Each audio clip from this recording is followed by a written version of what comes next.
Berkat kami putra-putri negeri Fakultas Kedokteran Gigi mengabdi bakti sepenuh hati membangun pertiwi merambah masyarakat Nusantara sehat sejahtera berlandaskan asas Pancasila memajukan bumi tercinta berselempang ayam jantan perkasa membahana di seluruh negeri demi derajat kesehatan bangsa sadar mandiri tak gentar walau medan menghadang kan terus mengabdi tak goyah semangat capai tujuan demi tanah Indonesia melangkah di cakrawala timur Nusantara lahir sebagai punggawa katulistiwa jaya selalu dan selamanya kedokteran gigi.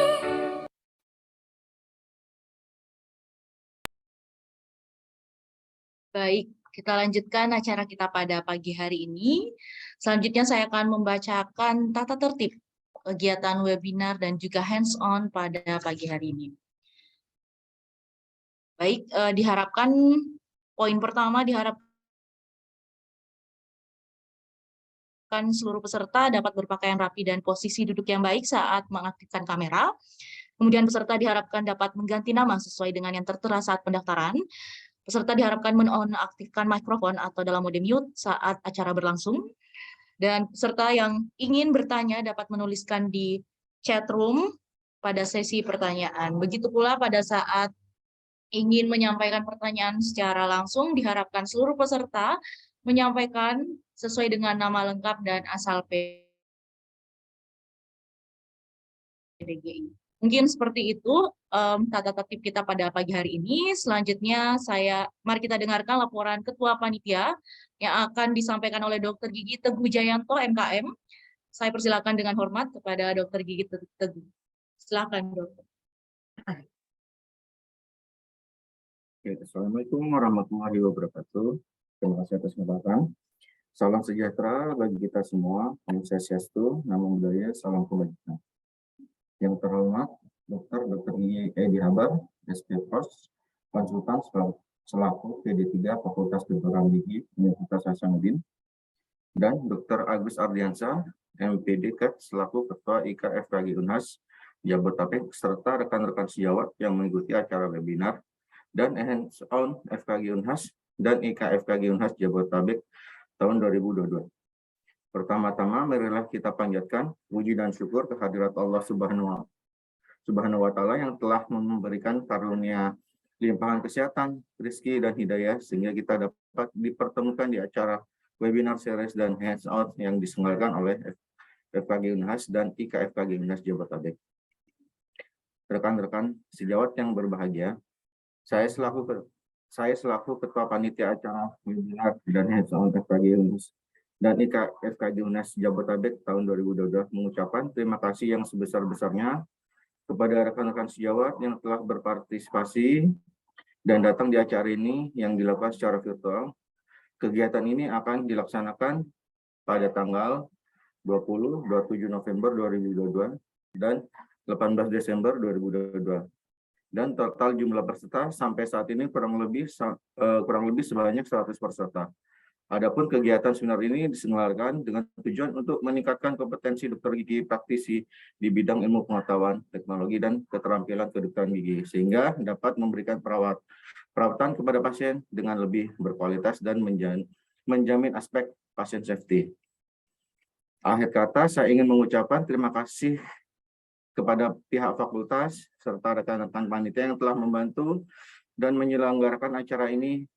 Dan pada kesempatan ini juga saya dan para panitia menyampaikan permohonan maaf yang sebesar-besarnya apabila dalam pelaksanaan kegiatan ini kurang sesuai dengan keinginan kita bersama. Adapun rangkaian kegiatan sebagai berikut, kegiatan seminar di hari pertama yang dilaksanakan hari Minggu 20 November 22 dengan judul materi radiografi panoramik, kenal lebih dekat, pahami dengan tepat. Pemateri Dr. Gigi Fadli Ulum, AR, SP, RKG. Lalu dilanjutkan dengan hands-on dengan judul materi mengenali gambar variasi normal dan patologis pada radiograf panoramik dalam praktik sehari-hari. Pemateri Dr. Gigi Fadil Ulum, AR, SP, RKG. Lalu kegiatan hari kedua dilaksanakan pada 27 November 2022 dengan judul materi etik dan profesionalisme Dr. Gigi pasca pandemi dengan pemateri Dr. Gigi Usman Sumantri, MSc. Lalu dilanjutkan dengan materi kedua dengan judul materi diagnosa dan rencana perawatan ortodonti dengan pemateri Dr. Gigi Eka Erwansyah, MKes, SP, Orto, Konsultan. Di hari ketiga yang dilaksanakan pada hari Minggu 18 Desember 2022 dengan judul materi CA fobia atau infeksi rongga mulut dan tantangannya dalam teledentistry dengan pemateri Dr. Israyani, SPPM. Dilanjutkan dengan hands-on dengan judul materi teknik dasar deteksi CA fobia dan infeksi jaringan lunak rongga mulut pada pelayanan primer. Pemateri Dr. Israyati, SPM. Demikian laporan pelaksanaan kegiatan ini yang saya sampaikan. Kurang dan lebihnya saya ucapkan terima kasih. Sekian. Saya kembalikan ke moderator. Terima kasih banyak, Dokter. Baik, selanjutnya sambutan Ketua IKFKG Unhas Jabodetabek oleh Dr. Gigi Agus Ardinansyah, MPD Kedokteran. Kami persilakan dengan hormat. Silakan, Dokter. Baik. Kedengaran, Dokter? Siap, sudah kedengaran. Baik. Assalamualaikum warahmatullahi wabarakatuh. Dan salam sejahtera buat kita semua. Alhamdulillahirrahmanirrahim. Assalatu wassalam ala asrafil anbiya'i wal mursalin Sayyidina Muhammad wa ala alihi wasallam. Alhamdulillahirrahmanirrahim. Pertama-tama yang kami hormati Dekan FKG Universitas Hasanuddin yang hari ini diwakili oleh Wakil Dekan 3 FKG Universitas Hasanuddin, Dr. Gigi Edi Habar, spesialis orto konsultan. Yang kami hormati pemateri pada kesempatan hari ini, Dr. Gigi Fadlil Ulum, spesialis radiologi kedokteran gigi. Yang kami hormati Ketua Panitia, Dr. Gigi Teguh Wijayanto, MKM. Yang kami banggakan seluruh peserta webinar series dan hands-on seri pertama IKFKG Unhas Jabodetabek bekerjasama dengan Fakultas Kedokteran Gigi Universitas Hasanuddin. Pertama-tama, marilah kita memanjatkan puji syukur kehadirat Allah Subhanahu wa Ta'ala, berkat rahmatnya sehingga di pagi hari libur ya, kita sama-sama berkumpul di sini untuk mengikuti kegiatan webinar series dan hands-on IKFKG Unhas Jabodetabek dan Fakultas Kedokteran Gigi Universitas Hasanuddin. Kegiatan ini adalah kegiatan tahunan IKFKG Unhas Jabodetabek yang dimana setiap tahun FKG Unhas melaksanakan kegiatan-kegiatan yang sifatnya pendidikan dan pengembangan kedokteran gigi berkelanjutan. Ini adalah komitmen dari IKFKG Unhas Jabodetabek bagaimana kita sebagai dokter gigi dalam melaksanakan pengabdian kepada masyarakat itu harus senantiasa melakukan pendidikan kedokteran gigi berkelanjutan. Dan ini adalah komitmennya sehingga kegiatan-kegiatan ini kita laksanakan supaya peningkatan kompetensi bagi dokter gigi itu dapat terlaksana. Alhamdulillah tahun ini diikuti oleh ini terdiri atas 3 series, dan tahun ini pertama kalinya kita laksanakan dengan hands-on. Jadi bukan hanya webinar tapi hands-on. Jadi kegiatan-kegiatan IKFKG Unhas saat ini ya selain pengembangan teori, juga pengembangan keterampilan dengan adanya hands-on. Tahun ini kita laksanakan hands-on di bidang radiologi dan oral medicine, seperti yang tadi sudah dijelaskan oleh Ketua Panitia. Sekali lagi, saya ucapkan terima kasih kepada pemateri, terutama ya pada kesempatan hari ini, Dr. Gigi Fadlil Ulum yang akan dipandu oleh Dr. Gigi Dika Darmawan, spesialis bedah mulut ya, yang sebentar lagi akan diwisuda. Ya, sekali terima kasih juga kepada guru-guru kami di Fakultas Kedokteran Gigi Universitas Hasanuddin, di mana tetap memberikan komitmen untuk memberikan pengetahuannya kepada kita semua. Jadi di antara pembicara ini adalah hampir semuanya adalah dari dosen-dosen di Fakultas Kedokteran Gigi Universitas Hasanuddin. Dan ini juga bagian dari kerjasama kita dari IKFKG Unhas Jabodetabek dan FKG Unhas. Sekali lagi terima kasih banyak kepada Fakultas Kedokteran Gigi Universitas Hasanuddin atas komitmennya dan kerjasamanya dalam pelaksanaan webinar series dan hands-on ini. Tak lupa saya ucapkan terima kasih kepada seluruh peserta yang bersedia hadir, yang bersedia mengikuti kegiatan-kegiatan dari IKFKG Unhas Jabodetabek. Alhamdulillah, mudah-mudahan kegiatan ini dapat kita laksanakan secara kontinu, ya. Jadi setiap tahunnya kita laksanakan, dan ya mudah-mudahan tidak bosan ya peserta untuk mengikuti kegiatan-kegiatan dari IKFKG Unhas Jabodetabek. Sekali lagi terima kasih dan mohon maaf apabila ada kekurangan dalam kegiatan webinar ini, dan saya akhiri dengan wabillahi taufiq wal hidayah. Assalamualaikum warahmatullahi wabarakatuh. Waalaikumsalam warahmatullahi wabarakatuh. Assalamualaikum warahmatullahi wabarakatuh. Baik, selanjutnya opening speech dari Wakil Dekan Fakultas Kedokteran Gigi Universitas Hasanuddin, bidang kemahasiswaan, alumni, dan kemitraan oleh Dr. Gigi Edi Herianto Habar, SP Orto Konsultan. Saya persilakan dengan hormat pada Dr. Gigi Edi Herianto Habar. Silakan, dokter. Mohon maaf, dokter, masih termute. Oh ya, oke. Baik, makasih banyak MC. Apakah suara saya bisa terdengar dengan jelas? Siap sudah, dokter. Oke, baik, makasih. Assalamualaikum warahmatullahi wabarakatuh. Selamat pagi, salam sejahtera buat kita semua. Yang saya hormati Ketua IKFKG Unhas Jabodetabek, Saudara Dr. Gigi Agus Ardinansyah. Yang saya hormati Ketua Panitia kegiatan web seminar dan hands-on, Saudara Dr. Gigi Teguh Wijayanto, mohon maaf kalau salah nama. Yang saya hormati tentu saja para pemateri pada kegiatan webinar series ini.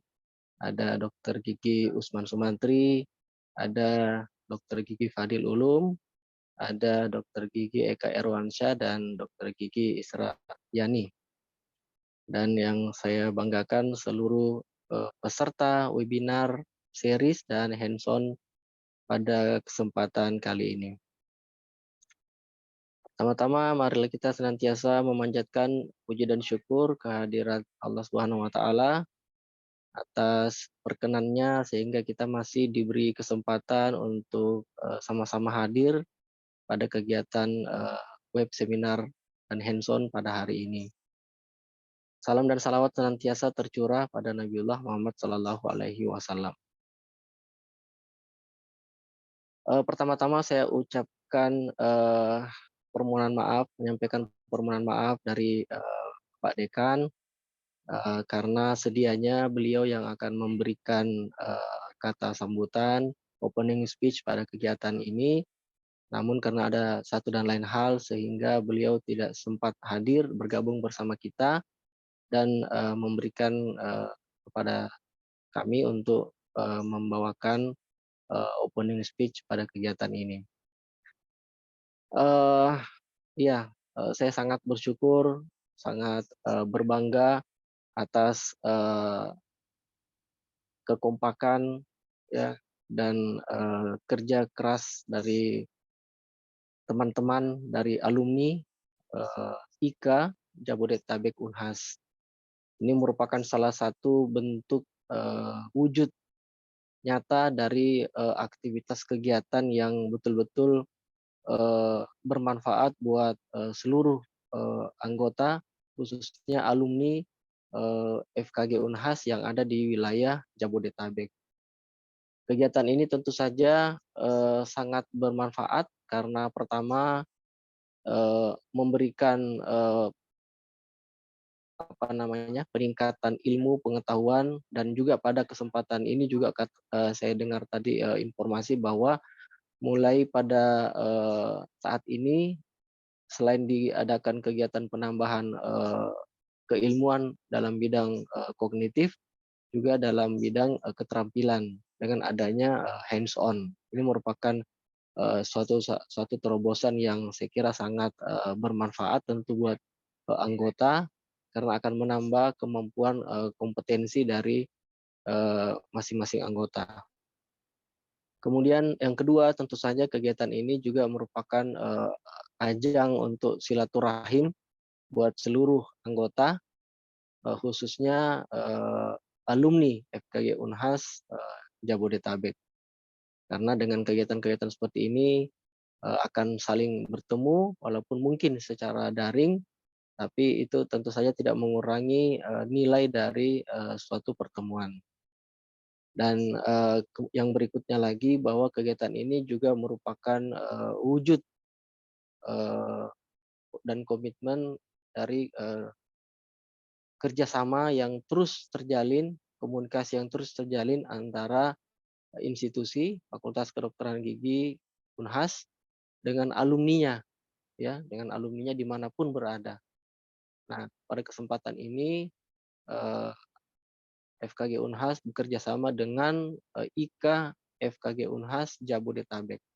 Saya kira ini merupakan suatu hal yang sangat baik dan positif, dan kita berharap ke depan ada ikatan-ikatan alumni FKG Unhas juga yang ada di tempat lain yang juga bisa mengikuti jejak langkah dari teman-teman alumni IKA FKG Unhas Jabodetabek. Ya. Saya kira itu barangkali.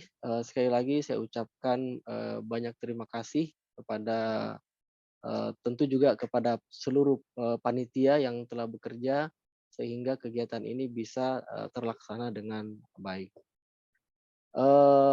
Iya, tadi sempat saya dengar tadi, jadi sekedar informasi juga mungkin buat teman-teman bahwa di Universitas Hasanuddin juga sudah ada perubahan OTK, ya, ada perubahan organisasi tata kelola. Jadi saat ini di tingkat universitas maupun di tingkat fakultas terjadi perubahan dalam hal tupoksi dari para wakil rektor maupun wakil dekan, dan kebetulan saat ini untuk kemahasiswaan itu beralih ke bidang 1. Jadi wakil dekan 1 saat ini nomenklaturnya berubah menjadi bidang akademik dan kemahasiswaan. Jadi kemahasiswaan sekarang beralih ke bidang 1. Kemudian bidang 2, nah sekarang bidang 2 yang menangani alumni. Ya, jadi bidang 2 itu SDM, alumni, salah satunya adalah alumni. Nah, kemudian bidang 3 itu membidangi kemitraan dan riset inovasi. Jadi mungkin ini sekedar informasi juga mungkin buat teman-teman alumni yang ada di Jabodetabek. Saya kira demikian yang bisa saya sampaikan. Sekali lagi saya ucapkan selamat berwebinar series dan semoga harapannya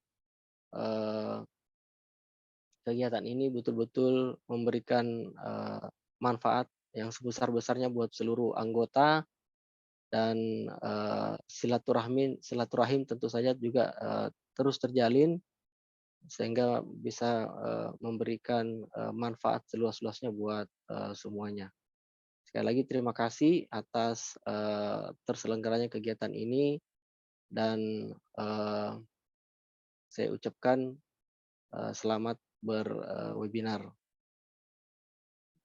Ya, jadi mungkin kegiatan ini akan terselenggara dalam beberapa series ya, tadi kalau tidak salah sampai 3 ya, ini yang pertama. Saya kira demikian, terima kasih atas kesempatannya dan waktu yang diberikan pada kami. Saya akhiri dengan ucapan billahi taufiq wal hidayah. Wassalamualaikum warahmatullahi wabarakatuh. Waalaikumsalam warahmatullahi wabarakatuh. Terima kasih banyak dokter atas kesediaan waktunya. Baik, sebelum kita memasuki acara inti, kami mohon kesediaan kepada seluruh peserta untuk mengaktifkan kamera karena kita akan melakukan sesi foto bersama. Mohon izin dokter untuk kami melakukan sesi foto bersama. Saya persilahkan Dr. Gigi Ihsan untuk mengambil alih sesi foto bersama. Silakan dokter.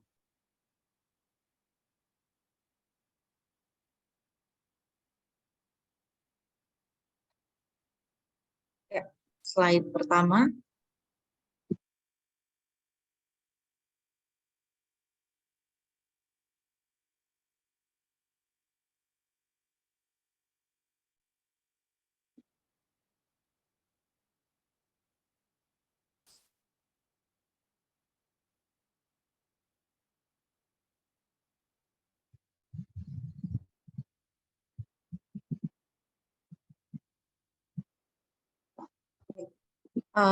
Apakah sudah selesai, Dok?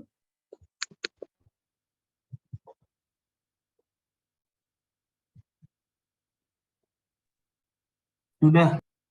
Baik, terima kasih banyak, Dok. Kembali mengingatkan kepada seluruh peserta bahwa presensi telah tersedia di chat room. Silakan untuk mengisi presensi. Baik. Sebelum kita memulai webinar kita pada pagi hari ini, akan ada tayangan video dari sponsor, yakni OxyFresh. Saya persilakan kepada host untuk menayangkan video dari OxyFresh. Selamat menyaksikan.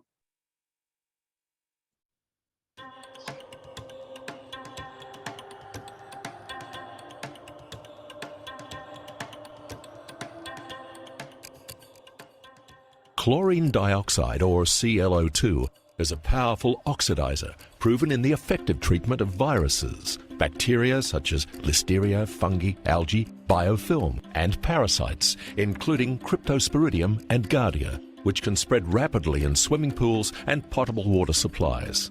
ClO2 is a highly soluble gas. In either gaseous state or dissolved as a liquid, it is effective in eradicating airborne spores and waterborne pathogens. Despite its name, chlorine dioxide should never be confused with chlorine, as they are two distinctly different chemicals in both structure and behavior. ClO2 is formed when a chlorine ion creates an extremely strong bond with an oxygen molecule.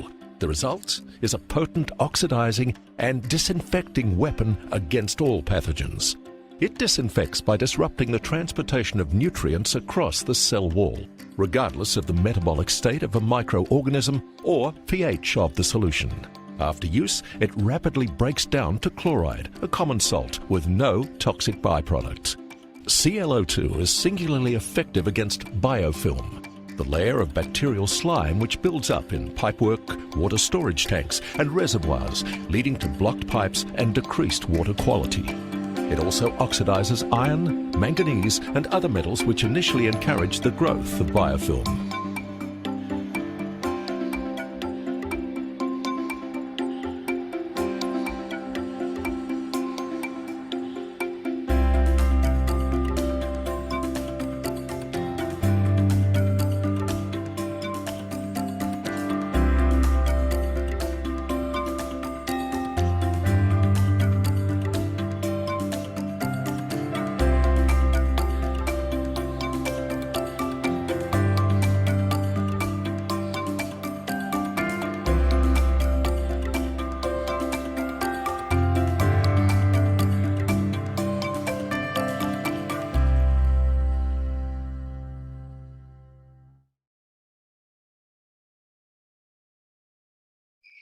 Baik,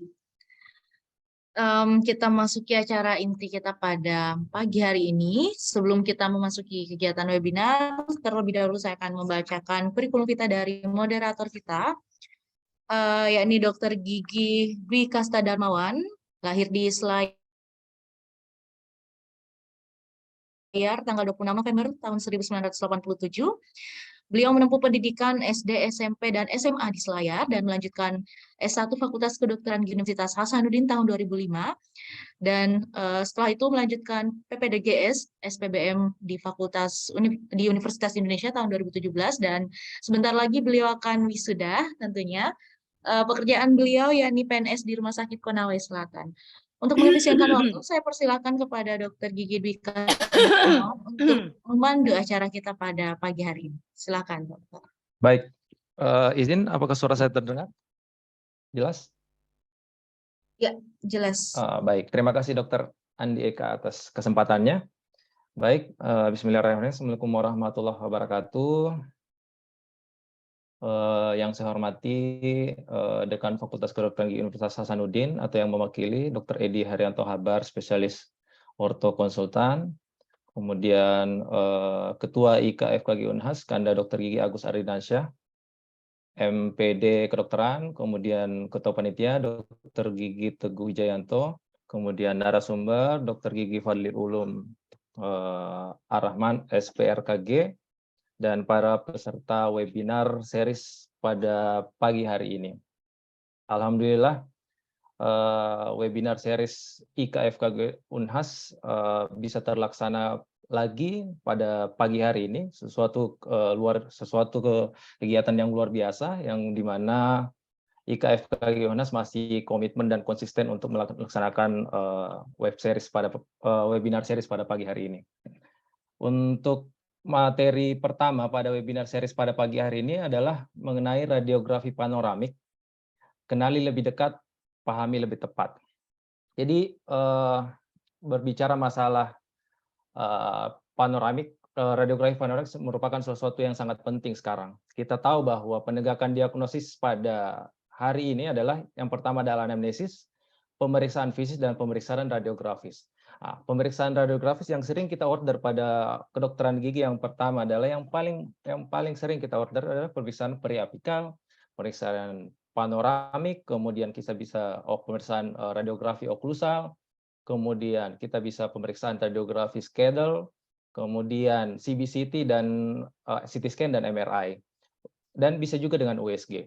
Dan untuk kalau kita berbicara dengan pemeriksaan radiografi panoramik, sesuatu yang sekarang menjadi sangat penting karena khususnya kalau di bidang saya, di bedah mulut, itu sudah sangat menjadi pemeriksaan standar untuk dalam penegakan diagnosis. Nah, kita tahu bahwa panoramik ini mempunyai kekurangan dan kelebihan masing-masing.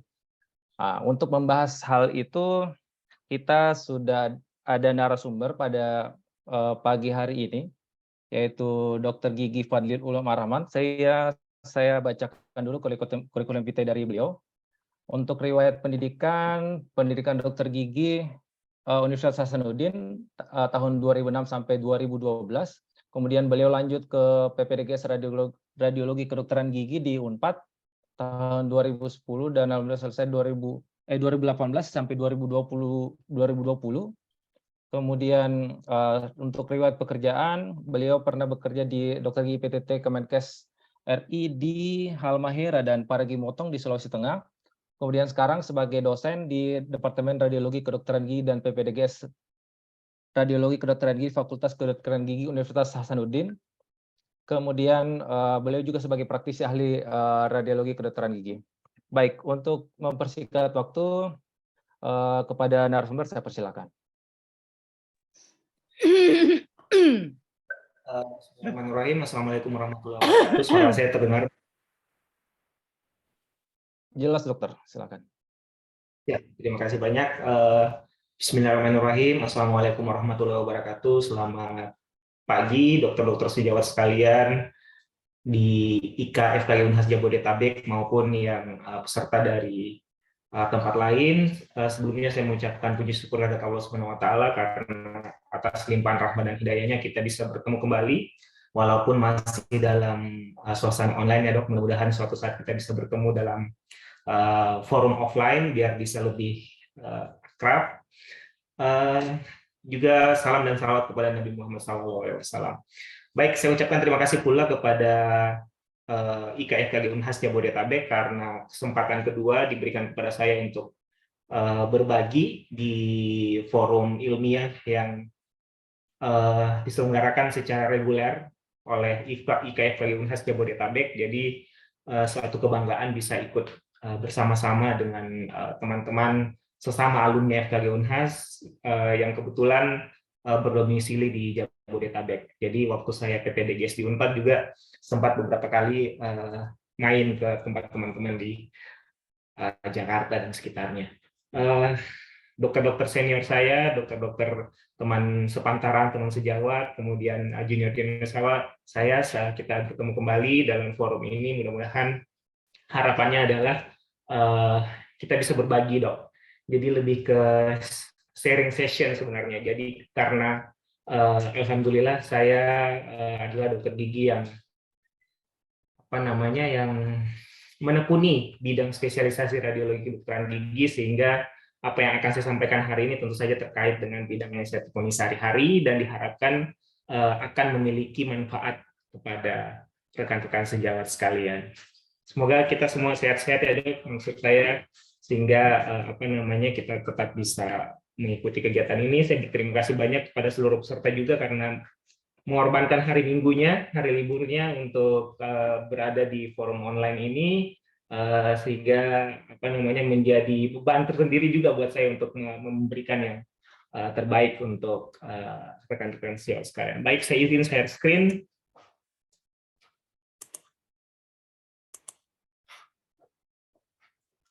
Sudah terlihat, Dok? Sudah, Dokter. Baik. Ya.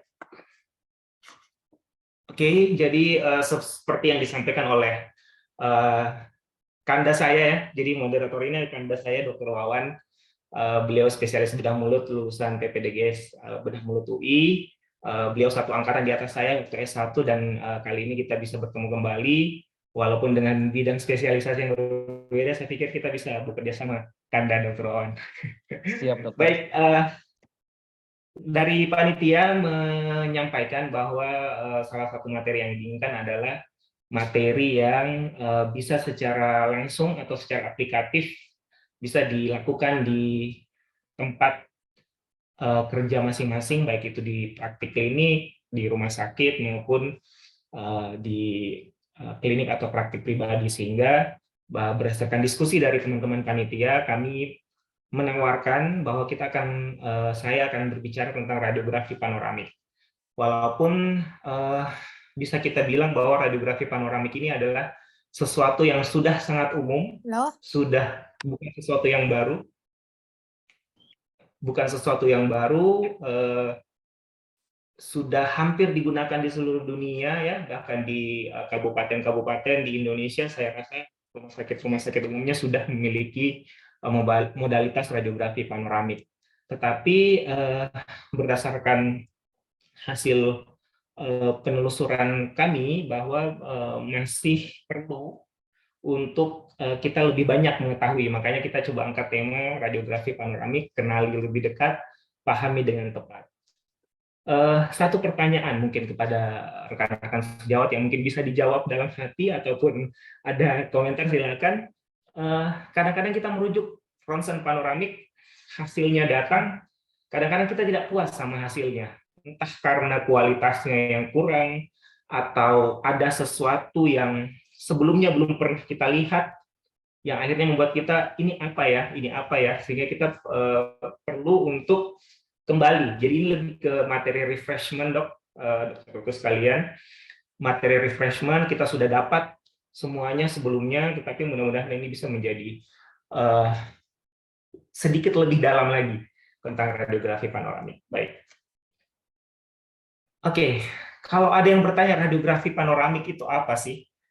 Kalau kata anak-anak zaman now, kalau ada yang nyanyi atau bertanya-tanya, radiografi panoramik itu sebenarnya apa? Radiografi panoramik itu apa keuntungannya, apa kelebihannya, apakah ada keterbatasannya dan lain sebagainya. Itu yang harus kita pahami bersama sehingga kita bisa meningkatkan daya guna dari radiografi panoramik ini. Kenapa? Karena perlu diketahui dokter sekalian bahwa radiografi panoramik itu adalah modalitas di bidang radiologi kedokteran gigi yang menggunakan sinar X, ya, yang menghasilkan radiasi tunion. Jadi tidak bisa kita nafikan bahwa ada paparan radiasi yang diterima oleh pasien.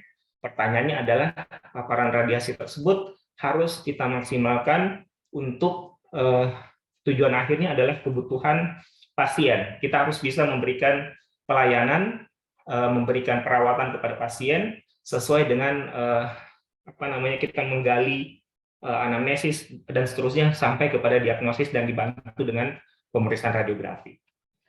Nah, radiografi panoramik ini dari beberapa sumber disebutkan bahwa suatu teknik radiografi yang menghasilkan suatu single image, ya, jadi satu gambaran tunggal yang sifatnya tomografi dari seluruh struktur wajah atau struktur fasial dan tulang rahang yang meliputi seluruh gigi-gigi, rahang atas atau maksila dan rahang bawah atau mandibula beserta seluruh struktur pendukungnya.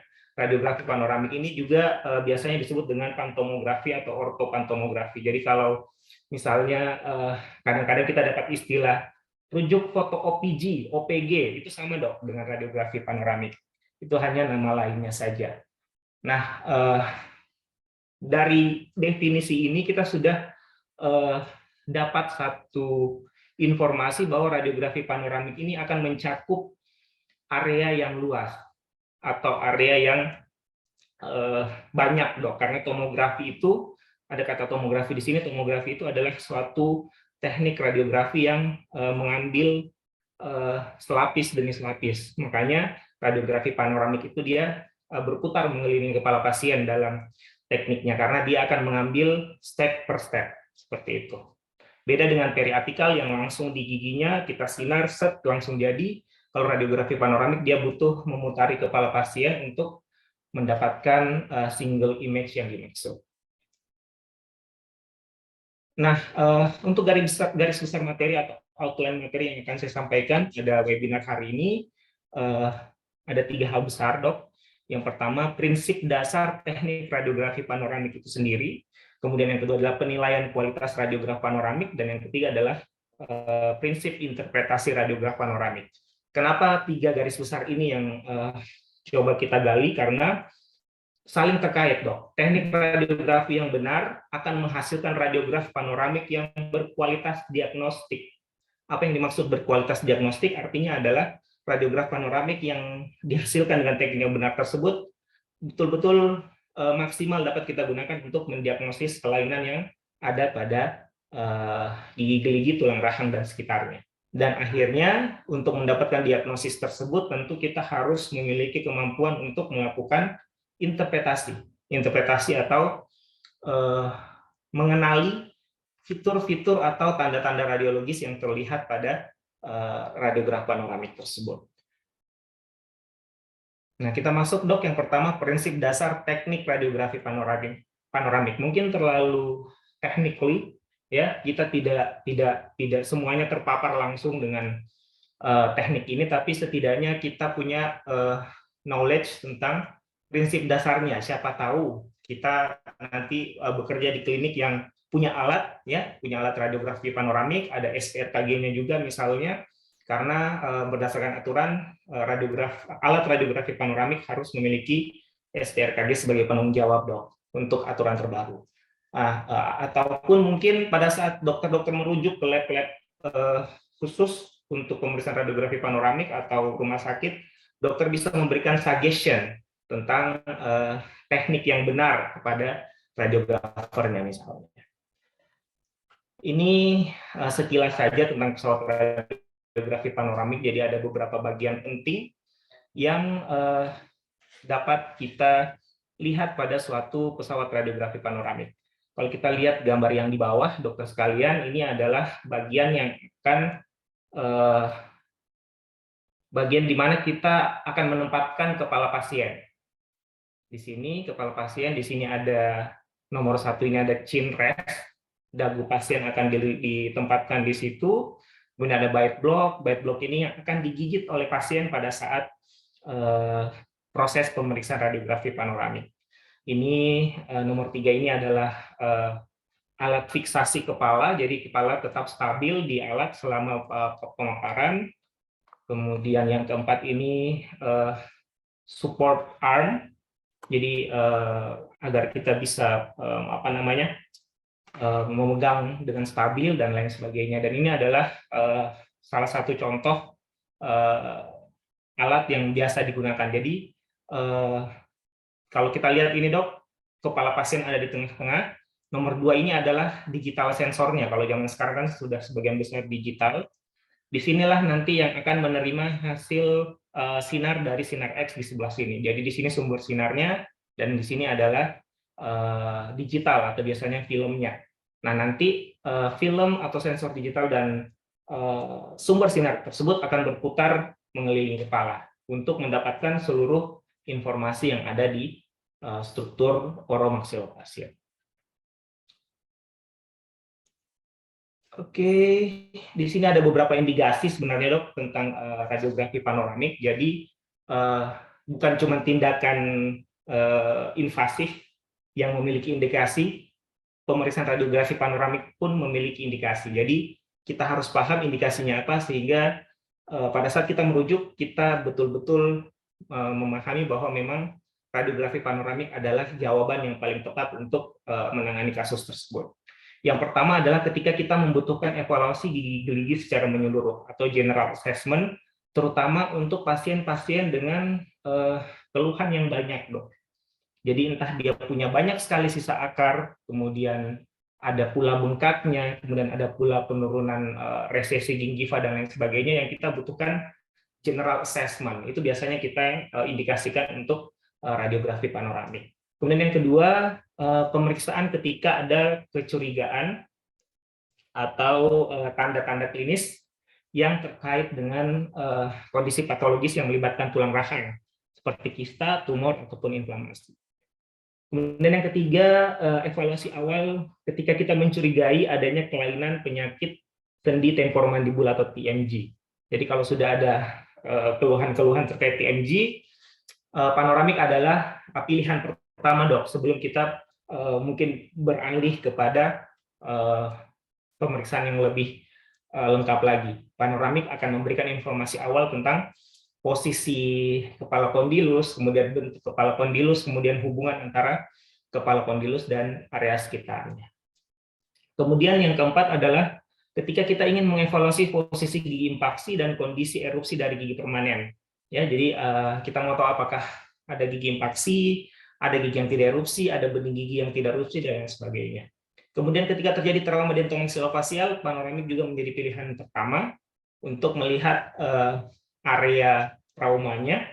Kemudian pemeriksaan gangguan perkembangan kerangka maxillofacial juga bisa. Jadi kalau ada gangguan pertumbuhan rahang, itu juga radiografi panoramik bisa menjadi assessment awal. Kemudian juga bisa digunakan untuk pemeriksaan awal kondisi patologis pada sinus maxillaris. Jadi betul-betul sebenarnya radiografi panoramik ini bisa kita gunakan untuk banyak tujuan atau banyak pemeriksaan atau banyak proses penegakan diagnosis dari beberapa keluhan yang bisa dirasakan oleh pasien. Kemudian bisa juga digunakan untuk penilaian umum ketinggian tulang alveolar pendukung gigi. Jadi teman-teman di spesialis perio ataupun teman-teman GP itu ketika mau merawat penyakit periodontal bisa menilai secara general juga keadaan ketinggian tulang alveolar pendukung gigi. Apakah giginya sudah masuk hopeless state yang harus dicabut, sudah tidak bisa dipertahankan, atau misalnya kita masih bisa melakukan intervensi untuk menjaga gigi tetap berada di rahang sesuai dengan keadaan tulang alveolarnya. Nah, selain indikasi dan indikasinya tadi, ada juga keunggulan dan kelemahannya dokter sekalian. Keunggulannya tadi tentu saja area cakupannya luas, ya, jadi banyak area yang bisa kita evaluasi. Kemudian relatif low radiation dose. Jika dibandingkan dengan apa? Jika dibandingkan misalnya ada banyak sekali keluhan di giginya, kemudian kita harus foto intraoral atau foto dental satu persatu.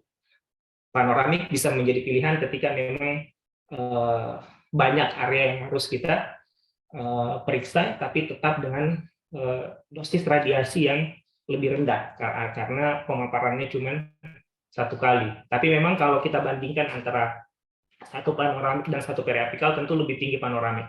Tapi ketika banyak gigi yang bermasalah dan harus kita periksa lebih lanjut, ya memang kita harus menjustifikasi yang mana yang lebih efektif untuk pasien. Kemudian tekniknya mudah dan cepat, kemudian cocok untuk pasien trismus atau pasien yang sulit difoto secara intraoral. Kadang-kadang ada pasien yang tidak bisa mentoleransi penempatan film atau sensor digital di intraoral. Kemudian ini juga yang menarik, dok, dapat digunakan sebagai media edukasi pasien secara visual. Jadi di praktek, di rumah sakit, kita bisa enak memperlihatkan kepada pasien, oh ini gigi ini yang bermasalah, ini sampai sini, gitu. Jadi bisa kita berikan edukasi sekaligus saran-saran yang bisa juga langsung dilihat oleh pasien melalui gambaran radiografi. Selain itu ada beberapa kelemahannya juga sebenarnya. Yang pertama, resolusinya lebih rendah dibandingkan intraoral. Jadi kalau mau evaluasi detail gigi per gigi, sebenarnya intraoral lebih bagus resolusinya. Tetapi kalau mau evaluasi secara keseluruhan terlebih dahulu, itu bisa untuk radiografi panoramik. Kemudian hasil yang baik itu sangat tergantung dengan bagaimana kita memposisikan pasien yang benar di unit. Kemudian ada fenomena real, double, and ghost image, nanti kita akan jelaskan. Kemudian adanya magnifikasi ukuran yang lebih besar, dok. Jadi kalau mau ukur panjang kerja, jangan pakai panoramik. Kalau misalnya kita mau merawat endo misalnya, harus tetap kembali ke gold standar perawatan saluran akar, pakailah intraoral dental. Kemudian untuk kasus-kasus tertentu dengan diskrepansi maksilomandibula yang parah, ini juga biasanya sulit panoramik kalau misalnya sangat perbedaan ukuran antara maksilomandibulanya. Seperti itu. Jadi ada keunggulan, ada kelemahannya, sehingga sudah kita bisa tahu bahwa untuk kasus-kasus tertentu kita bisa menentukan apakah kita butuh panoramik atau tidak. Ini dosis proteksi radiografi panoramik bisa kita lihat di sini. Dosisnya 0,00 sekian dibandingkan radiografi intraoral periapikal. Jadi sebenarnya semakin meningkatnya teknologi saat ini, sebenarnya radiografi panoramik itu sudah banyak alat yang semakin menekan dosisnya. Tetapi itu bukan menjadi pembenaran kepada kita untuk memberikan radiasi yang tidak diperlukan. Harus selalu standby indication, jadi harus sesuai indikasi. Tidak boleh kita sewenang-wenang, dok. Nah, justifikasi itu apa? Jadi ada dua prinsip proteksi radiasi pada pasien. Yang pertama justifikasi dan yang kedua adalah optimasi. Justifikasi itu apa? Kita sebagai praktisi harus memastikan bahwa manfaat pemeriksaan radiografi yang kita lakukan kepada pasien itu lebih besar manfaatnya daripada potensi merugikannya. Kenapa? Karena tadi saya sudah jelaskan bahwa tetap ada efek, ya, tetap ada radiasi yang diterima oleh pasien. Nah, berangkat dari sini ada beberapa literatur yang menyebutkan bahwa sebenarnya untuk pasien anak-anak di bawah 6 tahun, ya, itu tidak terlalu disarankan pemeriksaan radiografi panoramik. Kenapa? Karena faktor lama paparan dan dosis dan kerentanan anak terhadap radiasi pinion. Tetapi kembali lagi dok, kita lihat lagi bahwa justifikasinya. Jadi misalnya anak-anak tadi mungkin dia di bawah 6 tahun tapi giginya banyak yang rusak, banyak masalah di sana, dan kita sudah memutuskan bahwa kita sudah mempertimbangkan dengan baik bahwa memang membutuhkan radiografi panoramik, silakan dok. Jadi ini sebagai kehati-hatian saja bahwa setiap rujukan kita untuk pemeriksaan radiografi itu kita bertanggung jawab dalam memberikan radiasi pinion kepada pasien sebenarnya. Tapi kembali lagi justifikasinya adalah memang dibutuhkan oleh pasien untuk mendapatkan perawatan yang lebih baik. Kemudian yang kedua ada optimasi. Optimasi ini prinsipnya as low as reasonably achievable. Jadi diharapkan setiap pemeriksaan radiografi yang dilakukan kepada pasien itu kita menggunakan dosis yang sekecil mungkin. Karena semakin kecil dosis radiasi yang diterima oleh pasien, maka semakin kecil pula potensi merugikan yang bisa berpotensi terjadi. Ya, sehingga kembali lagi bahwa radiografi ini harus selalu sesuai dengan indikasi, harus sesuai dengan spesifikasi pasien, karena saat ini alat-alat sudah disetting pasien dengan struktur tubuh yang berbeda itu juga berbeda dosisnya. Maksudnya adalah pasien yang bertubuh gemuk itu dosisnya sedikit lebih banyak dibandingkan pasien bertubuh kurus. Kenapa? Karena kemampuan penetrasi sinar X menembus jaringan seperti itu. Jadi kita harus paham bahwa ada hal-hal yang harus kita perhatikan terkait dengan dosis radiografi, termasuk dengan panoramik. Ini juga mungkin tidak kita lakukan langsung, walaupun mungkin ada yang melakukan langsung, silakan diperhatikan baik-baik dok, ataupun kita bisa memberikan suggestion kepada radiografer atau tempat kita biasa merujuk. Jadi posisi yang benar tuh harus seperti apa? Yang pertama adalah sebelum dilakukan pemeriksaan, pasien melepaskan semua benda atau perhiasan logam di sekitar area kepala dan leher, kemudian menggunakan apron tanpa thyroid collar seperti ini dok. Jadi tidak ada pelindung di lehernya. Kenapa? Karena itu bisa mengganggu hasil radiograf kalau ada di bagian leher. Kemudian posisi berdiri, ya, jadi ada posisi berdiri, ada posisi duduk, tetapi pasien harus dipastikan posisinya itu cervical spine-nya atau tulang belakangnya itu harus tegak lurus dan stabil, sehingga hasilnya nanti bisa maksimal. Kemudian pasien, gigi pasien dan mulutnya, kondisi gigi dan mulut pasien itu menggigit edge to edge pada insisif, pada bite pack yang ada di alat radiografi panoramik, kemudian dagu ditempatkan di chin support-nya. Jadi menggigit dengan benar, ada bagian lekukan di situ, harus edge to edge, dan di sini support dagunya harus tepat. Kemudian kita harus memastikan bidang Frankfurt itu harus sejajar dengan lantai, lurus dok ya, ke bawah. Kemudian bidang mid sagittal harus tegak lurus terhadap lantai. Itu harus betul-betul dipastikan. Dan ini warna-warna ini adalah lampu indikator yang menandai posisinya bahwa dia sudah berada di tengah-tengah midline. Kemudian pasien kita minta mengatupkan bibir dengan lidah diletakkan di palatum keras dan tidak boleh bergerak serta menutup mata selama pemaparan. Ini contoh posisi yang salah. Jadi dia terlalu tidak tepat di midline ya, tidak tepat di midline. Kemudian ini ada yang posisinya terlalu ke belakang. Jadi semuanya harus dipastikan fit posisinya sebelum kita melakukan pemaparan. Kenapa ini penting? Karena kalau kita tidak melakukan pemosisian yang benar, nanti hasilnya juga akan tidak berkualitas dok. Hasilnya juga akan ada error. Sehingga itu akan ada radiasi yang tidak perlu diterima oleh pasien. Karena kita harus foto ulang. Seperti itu. Jadi memang kita juga harus bertanggung jawab untuk memastikan kualitas radiograf dengan teknik yang benar. Ini skematik bagaimana gambar panoramik itu terbentuk.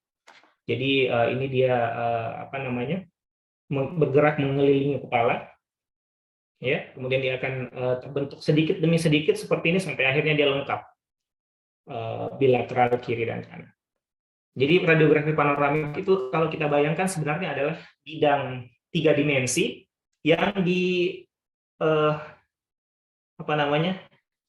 yang di copy atau di copy paste ke bidang datar. Makanya kalau kita mau lihat posisi sebenarnya, mungkin kita bisa buat seperti ini dok. Kalau ada tengkorak, harusnya memang terbentuknya gambarnya seperti itu. Jadi dia akan dari sebelah sini terlebih dahulu, kemudian pindah ke sisi sebelahnya. Makanya dia berputar. Nah, fenomena berputarnya tadi ini dok, akhirnya membentuk sesuatu yang disebut dengan focal true. Apa itu focal true?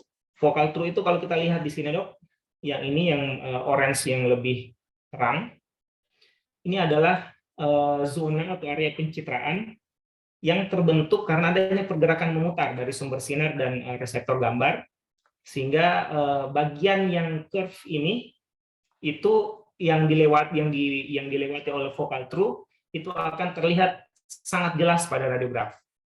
Ya, jadi kalau kita mau radiografi yang jelas, radiografi panoramik yang jelas, kita memang harus betul-betul memastikan posisi kepala pasien. Karena posisi kepala yang benar akan menyebabkan gigi-gigi dan lengkung rahang itu berada pada focal true. Nah, objek yang berada pada focal true itu akan terlihat jelas di hasil radiograf, terlihat jelas, tidak blur, tidak membesar, ya. Jadi dia betul-betul hampir menyerupai dengan kondisi aslinya. Sedangkan ketika posisi kepala tidak benar, misalnya dia terlalu ke depan, atau terlalu ke belakang, atau dia miring ke kanan, miring ke kiri, akan terjadi beberapa objek yang penting yang harus kita evaluasi itu keluar dari focal true, sehingga dia akan hasilnya out of focus dan blur. Hasil radiografinya akan terganggu. Jadi betul-betul tadi ini sebagai gambaran saja, kalau agak sulit dimengerti tentang focal true, sebagai gambaran saja bahwa betapa pentingnya posisi kepala pada radiograf panoramik. Kadang-kadang kita dapat radiograf panoramik sisi kiri mandibulanya lebih besar dibandingkan sisi kiri kanan mandibulanya. Kita sudah curiga macam-macam. Padahal sebenarnya karena posisi kepalanya yang tidak benar. Jadi kita betul-betul harus mengevaluasi dengan menyeluruh sebelum bisa menilai sesuatu. Nah, karena ada konsep tadi yang berputar kepalanya, berputar sumber sinar dan reseptor penerima gambarnya dok, makanya ada konsep real, double, dan ghost image. Real image adalah yang tadi, yang dari focal true, yang jelas terlihat, ya, yang panah biru ini, yang jadi real image ini yang A, ya, yang semua yang terlihat dengan jelas, gigi geligi, ya, kemudian kondilus dan lain sebagainya, itu adalah real image yang hanya tercitrakan satu kali. Tapi ada juga yang double image. Kenapa bisa dia double image? Karena tadi ada prinsip memutar, sehingga ada beberapa area yang tercitrakan dua kali, padahal sebenarnya dia cuma satu. Misalnya ini dong, tulang belakang itu kan cuma satu. Tapi kenapa dia bisa tercitrakan kiri dan kanan? Karena ada gerakan memutar. Dia dilewati sinar dua kali, sehingga dia tercitrakan dua kali juga. Kemudian ada os hyoid di sini, tulang hyoid, dia juga tercitra dua kali. Kadang-kadang ada teman sejawat yang karena posisi radiografi panoramiknya tidak benar, akhirnya hyoid ini terletak lebih ke atas, seolah-olah di periapikal gigi, sehingga mirip tumor. Nah, itu yang kita harus juga hati-hati, sehingga kita betul-betul harus memahami anatomi dengan baik. Kemudian ghost image adalah gambaran objek yang seharusnya tidak ada, tetapi dia terambil karena terletak antara pusat rotasi dengan sumber sinar. Ghost image itu biasanya kalau misalnya ada bagian-bagian yang terambil, padahal dia sebenarnya tidak harus ada di radiograf. Misalnya lepas anting-anting, itu biasanya jadi ghost image, ya, atau karena posisi yang tidak benar sehingga akan membayang di bagian yang lain. Misalnya yang ini gigi 38-nya, ya, karena posisinya kurang benar, akhirnya dia ada bayangan yang menyerupai gigi 38 di area yang berlawanan dengan gigi 38. Tapi ini adalah bayangan gigi 38. Seperti itu, dok. Jadi memang ada beberapa hal yang harus kita pahami, sehingga pada saat menilai radiografi panoramik itu tidak terburu-buru, tidak cepat menyimpulkan itu sesuatu yang patologis ataupun lainnya. Ini variasi teknik saja. Jadi ada alat-alat tertentu untuk pasien dengan edentulus anterior, ya. Alat panoramik juga bisa dikhususkan untuk TMJ, ya, dengan open dan close method atau mulut terbuka dan tertutup. Kemudian bisa juga digunakan untuk extraoral biplane seperti ini. Ini masing-masing mesin berbeda seperti itu. Ada yang punya fitur tambahan, ada juga yang tidak. Jadi kalau misalnya kita baca-baca lagi itu banyak sekali sebenarnya variasinya. Kemudian kita masuk ke kualitas radiografi panoramik. Jadi ada 5 indikator, Dok. Kita menentukan apakah radiografi panoramik tersebut layak kita interpretasi atau tidak. Yang pertama adalah seluruh objek tercakup pada radiograf. Objeknya apa saja untuk radiografi panoramik? Objeknya yang menjadi batas-batas yang harus ada adalah ini, area infraorbita harus jelas, ya.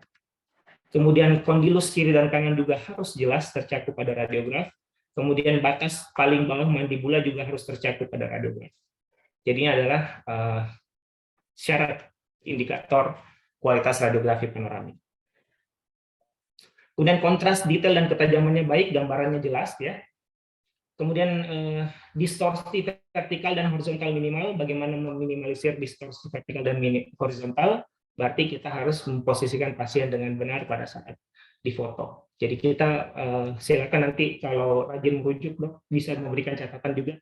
Tolong diposisikan, bisa ditambahkan, Dok, di catatan. Misalnya tolong diingatkan pasien selalu menempatkan lidah di langit-langit pada saat pemaparan, misalnya.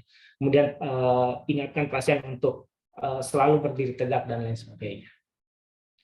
Kemudian tidak ada artefak atau ghost image yang mengganggu interpretasi. Kemudian tidak ada area radiolucen yang overlapping dengan apikal gigi anterior atas.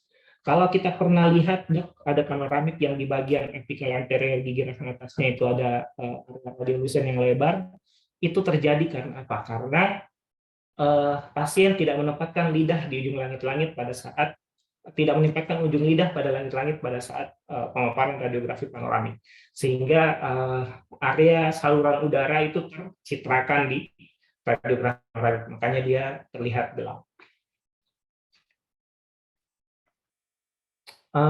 Kita bisa menilai juga analisis panoramik error berdasarkan zona anatomis. Jadi ada 6 zona anatomis di radiografi panoramik. Ini juga bisa digunakan untuk zona interpretasi. Jadi zona 1 itu gigi-gigi yang harus terlihat dengan jelas semuanya, tidak ada yang besar sendiri, tidak ada yang blur dan lain sebagainya. Kemudian area 2 itu adalah nasal dan sinus. Jadi radiografi panoramik sebenarnya kita bisa menilai dengan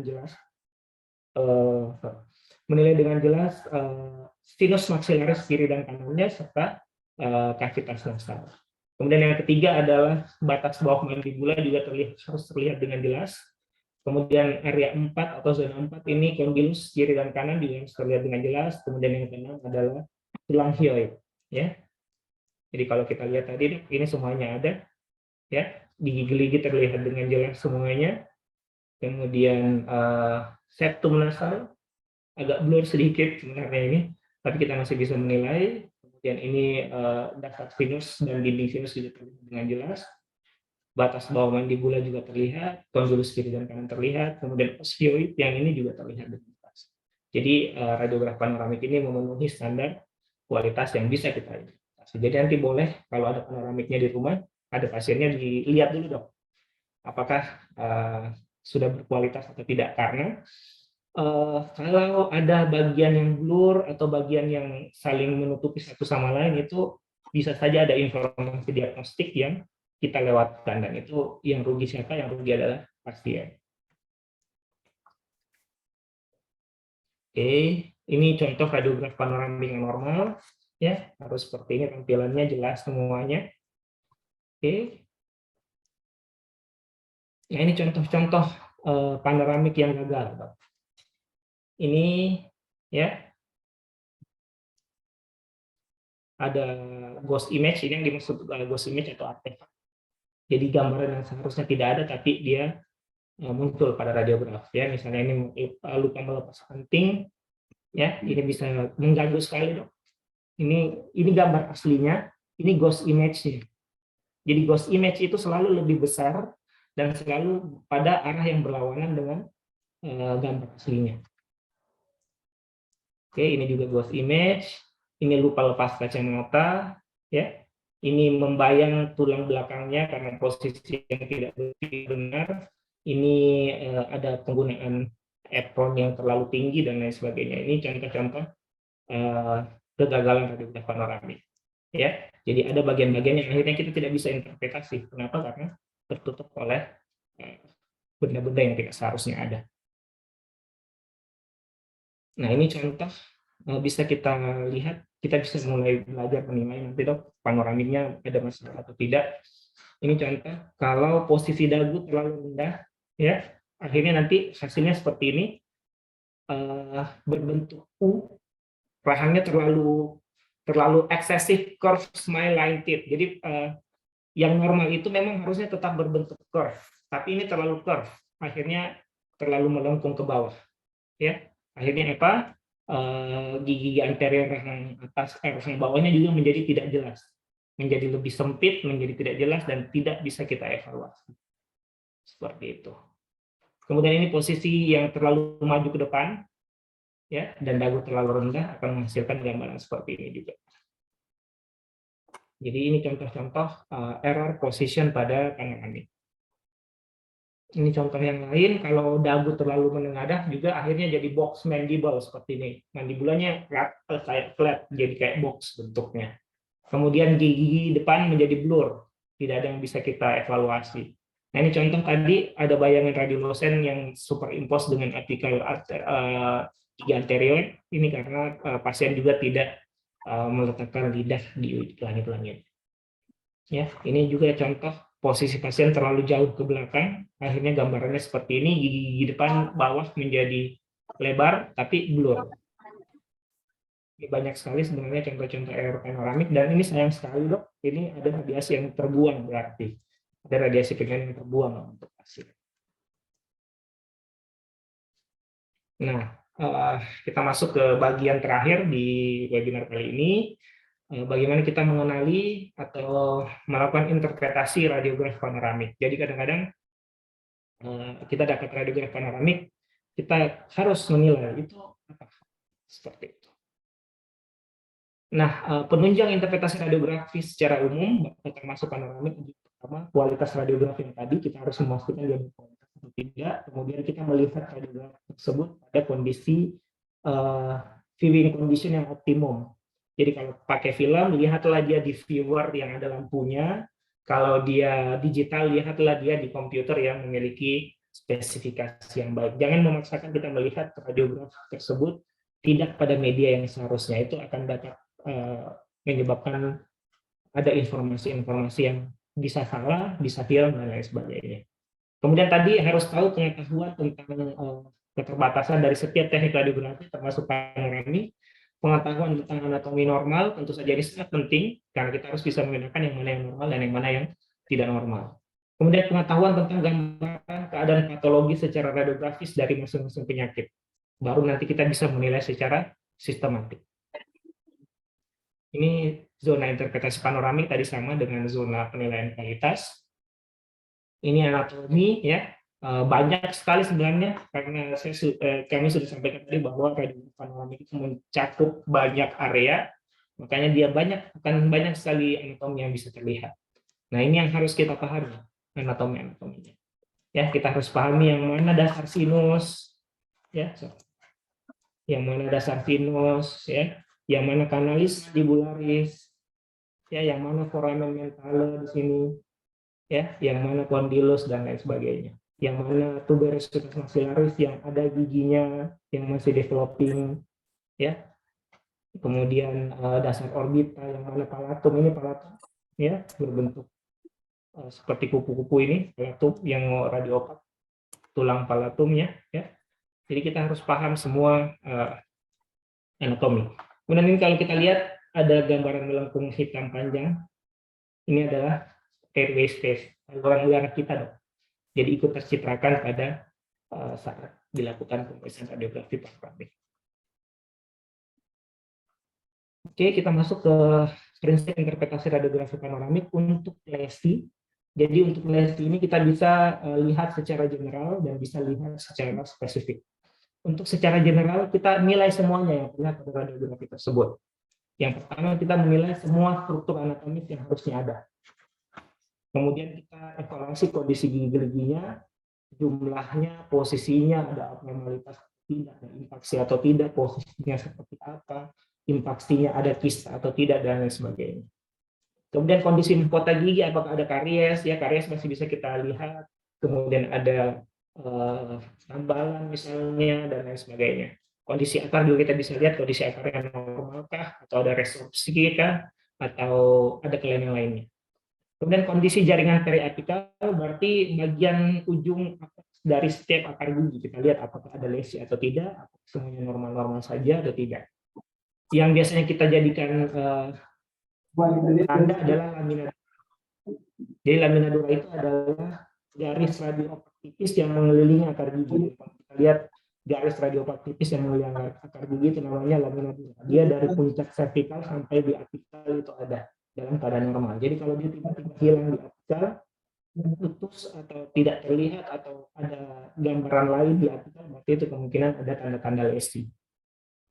Kemudian kondisi jaringan periodontal, kita lihat lebar ligamentum periodontalnya, ketinggian tulang, kurkasinya, kemudian ada bayangan kalkulus atau tidak.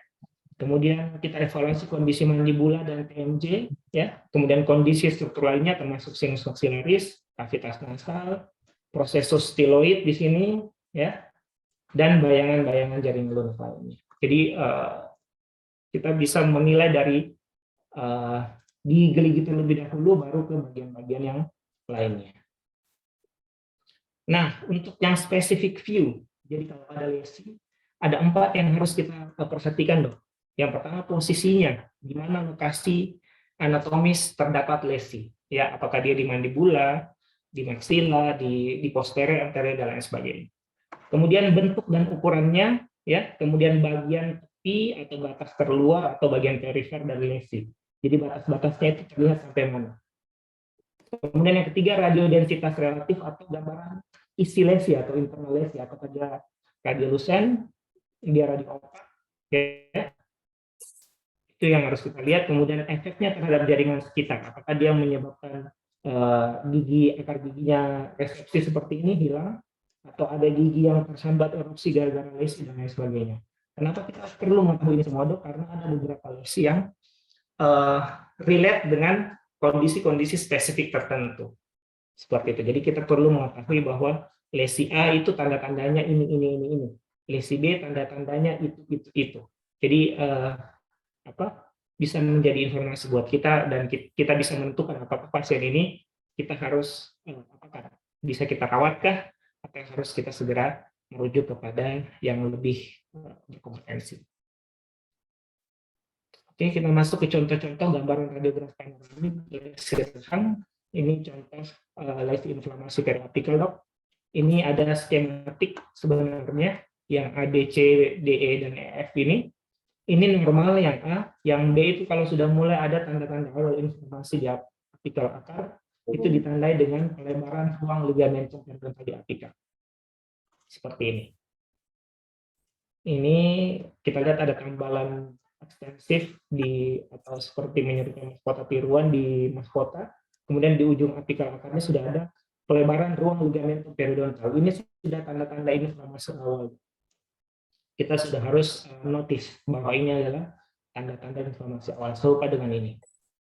Dan akhirnya karena ini tidak dirawat, ini dari satu sampel dari textbook, tidak dirawat, yang kecil ini akhirnya beberapa bulan kemudian dia menjadi lesi yang lebih besar. Jadi ini sebenarnya sudah penanda awal bahwa dia akan menjadi suatu lesi.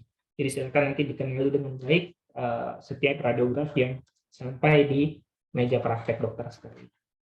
Kemudian yang C dan D ini kalau dia sudah jadi radiolusensi yang meluas, ya, reading batasnya sudah diffuse, menyebar, itu sudah mengarah kepada kemungkinan dia menjadi abscess.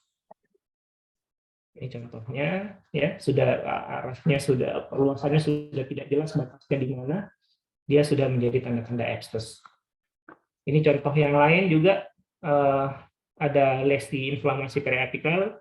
Kemudian disertai peningkatan radiopak pada tulang sekitarnya, ini namanya sklerosis atau sclerosing osteitis. Jadi mekanisme terhadap inflamasi tulang sekitar itu membentuk penebalan. Itu secara fisiologis dia membentuk penebalan sehingga ini bisa kita tandai sebagai suatu reaksi terhadap inflamasi. Ini contoh-contoh yang lain, lesi periapikal yang mulai dari yang kecil sampai yang besar seperti ini. Yang kecil ketika tidak dirawat dia akan menjadi berpotensi untuk menjadi lebih besar. Jadi tanda-tanda awal dari setiap lesi itu penting untuk kita pahami bersama. Oke, sedikit lagi ini gambaran radiografis lesi kista rahang. Ini kista radikular. Yang khas apa dok? Kista radikular itu selalu berada pada apikal akar gigi yang tidak vital.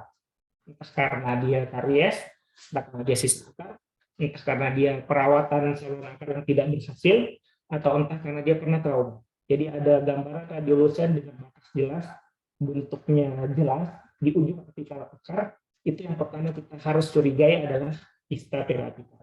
Apalagi kalau kita lihat memang giginya kemungkinan besar non vital. Kemudian ada kista dentigerous. Kista dentigerous ini dok, dia kista developmental, bukan karena inflamasi.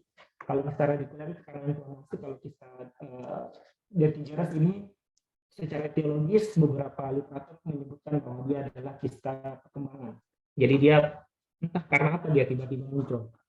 Yang jelas dia terangsang oleh sel-sel sisa-sisa dentalamina di sekitar gigi. Tandanya apa yang khas adalah dia melibatkan gigi yang tidak erupsi.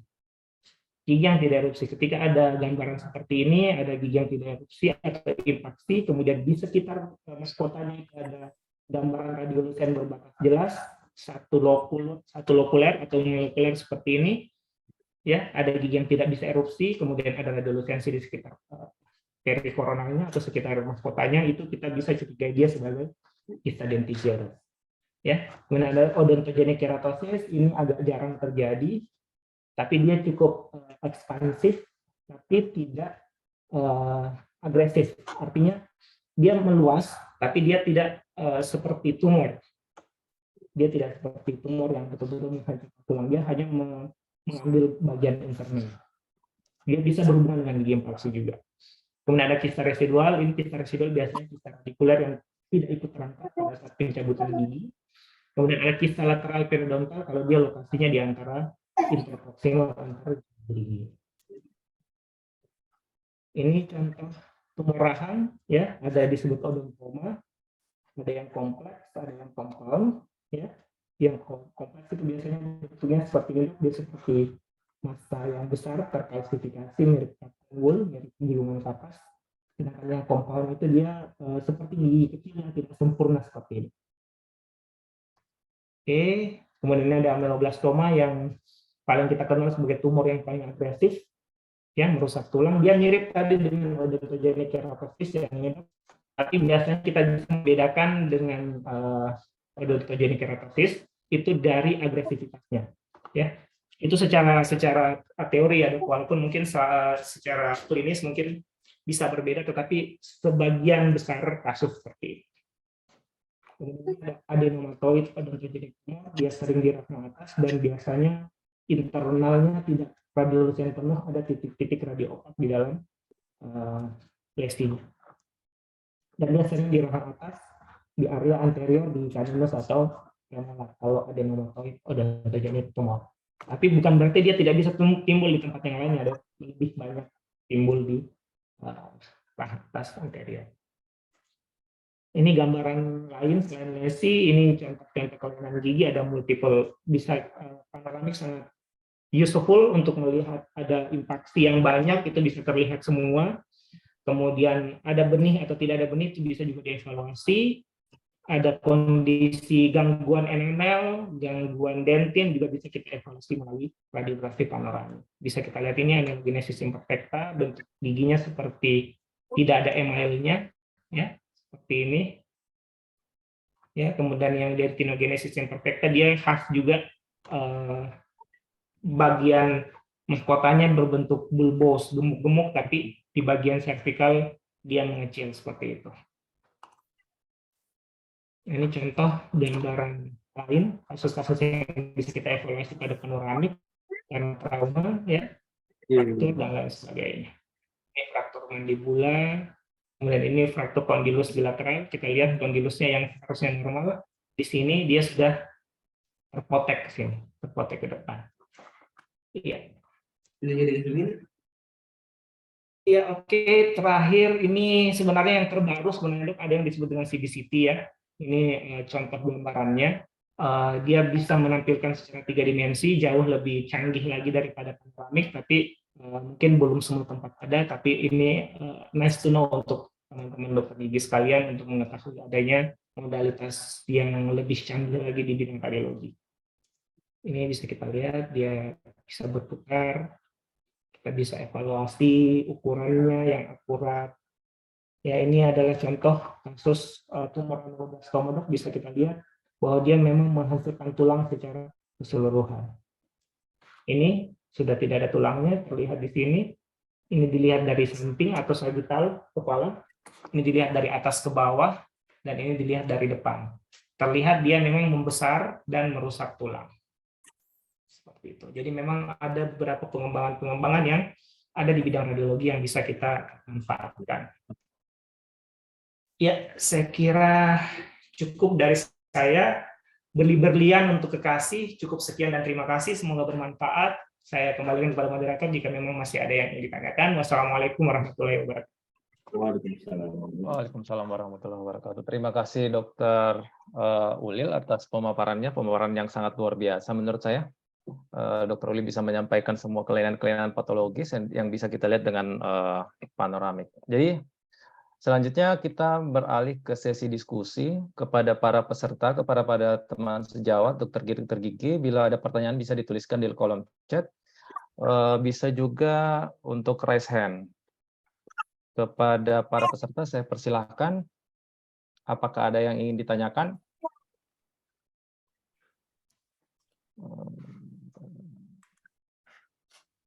Kalau belum ada, saya coba bertanya dulu ya kali mungkin untuk memantik para peserta untuk bertanya. Jadi saya ingin bertanya kepada Dokter Ulil yang paling sederhana mungkin ya, kalau bisa kita lihat di panoramik bagaimana kita menilai apakah gigi misalkan kita mau rencana mencabut gigi posterior rahang atas misalkan ya. Bagaimana cara kita menilai bahwa oh gigi ini sudah masuk dalam sinus atau tidak? Itu mungkin yang jadi pertanyaan para teman sejawat yang sangat sederhana untuk bukan karena dengan itu kita bisa nilai di foto panoramik. Saya persilakan kepada Dr. Ulil. Ya, terima kasih Dok atas pertanyaannya.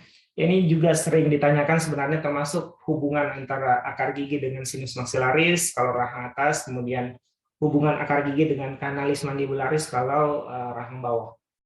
Kalau untuk referensi yang saya pernah baca, Dok, kalau yang kanalis mandibularis itu kan ada sebenarnya di textbook, kita bisa menilai kalau garis kanalisnya itu tidak terputus, dia hanya superimpose saja dengan akar gigi, biasanya kita bisa menilai bahwa dia tidak berhubungan langsung dengan kanalis. Dia kemungkinan hanya di bagian belakang atau bagian depannya saja.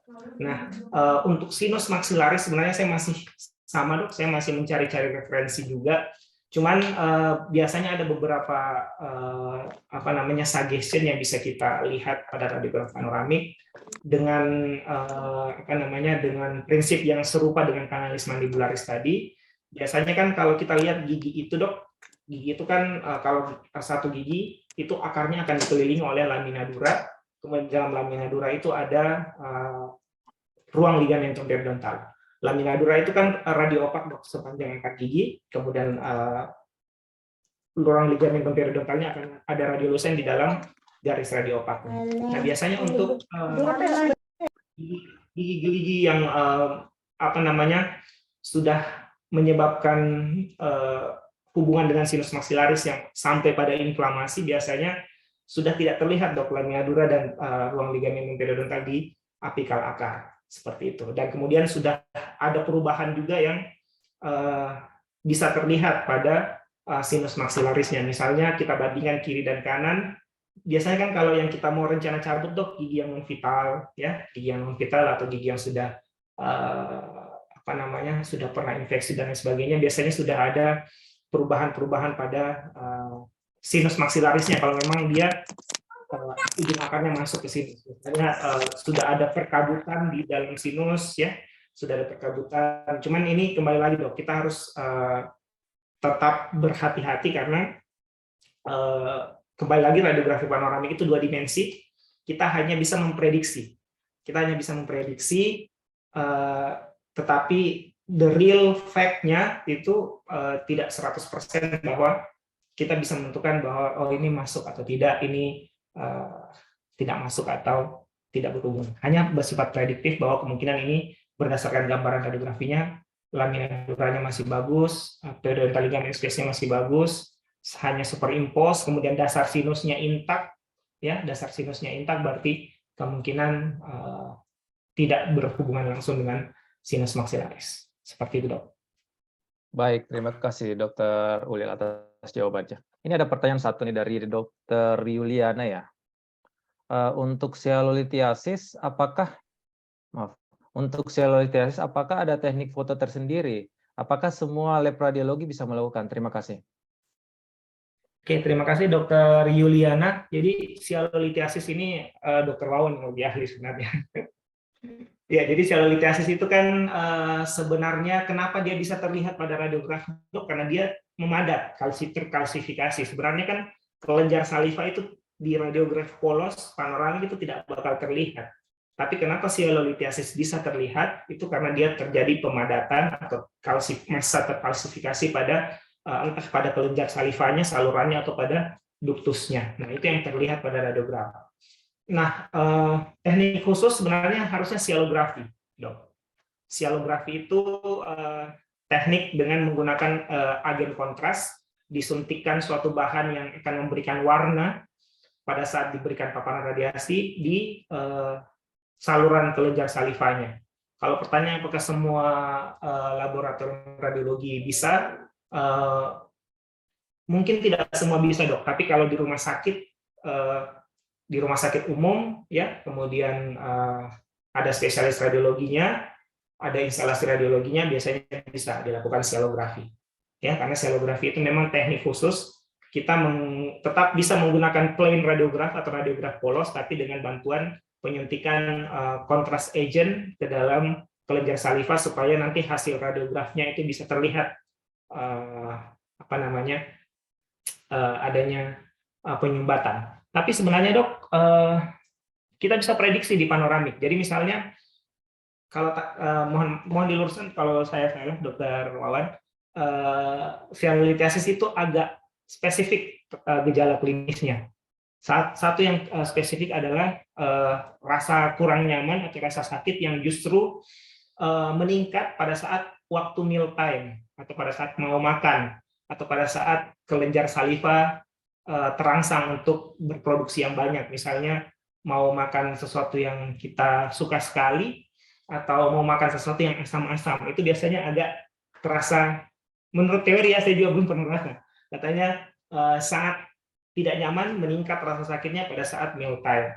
Dan ketika kita ronsen panoramik, biasanya pada kondisi-kondisi tertentu yang letak sialolitiasisnya bisa tertangkap oleh radiograf, itu biasanya dia terlihat ada bulatan radiopak yang superimpose dengan tulang. Jadi hanya superimpose dengan tulang, tidak berada di dalam tulang. Itu bisa kita lihat bedanya seperti apa. Dan kita bisa hubungkan. Jadi kalau kita dapat panoramik yang ada gambaran radiopak, kemudian dia superimpose dengan tulang, dia tampak tidak berasal dari gigi, kemudian ada gejala spesifik yang tadi, berarti kemungkinan besar dia adalah sialolitiasis. Kalau mau dipastikan, sialolitiasis sebenarnya lebih cocok juga dengan radiografi oklusal, dok. Nah, radiografi oklusal ini biasanya juga tersedia di lab, karena radiografi oklusal itu mengambil jaringan lunak rahang bawah. Jadi kalau misalnya sialolitiasisnya di kelenjar submandibula, itu biasanya sangat bisa terlihat pada radiografi oklusal. Sialografi pilihan paling tinggi, istilahnya dia adalah standar paling tinggi untuk melihat kasus-kasus yang memang tidak bisa kita evaluasi pada radiografi yang lain. Jadi seperti itu, dok.